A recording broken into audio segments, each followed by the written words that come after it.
Tayo ngayon sa may palengke kung saan tayo ay bumili ng products. Hindi naman napabalita ako dito sa palengke. Masarap daw ang lomi. Tara, samahan niyo ako at ating susubukan.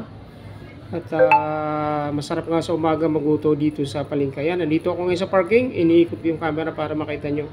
Dito ako nagpa-park ng motor pag ako may bibili sa palengke. Geng-geng, mga kablog. So, naisipan ko magluto at masarap daw dito ang guto sa palengke. So, ating susubukan. Suware.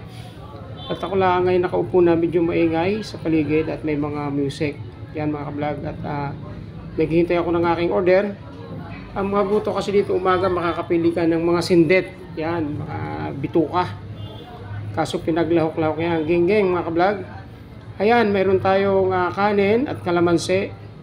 At aking pinipiga to sa guto para tinitimpla ko na diretso kung anong lasa. Yan, para sulit ba. Sa may mga hangover dyan, pwede kayo magluto dito sa palengke.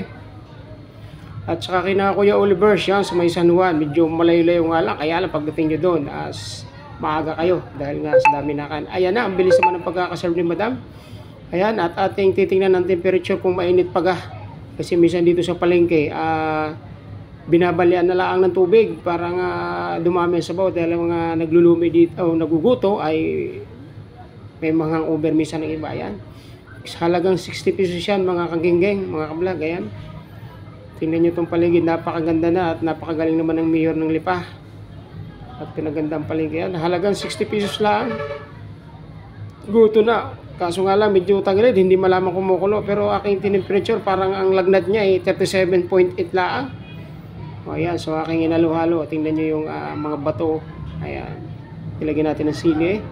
Siyempre may sibuyas din yan. Parang may lasa. Ayan mga kablog.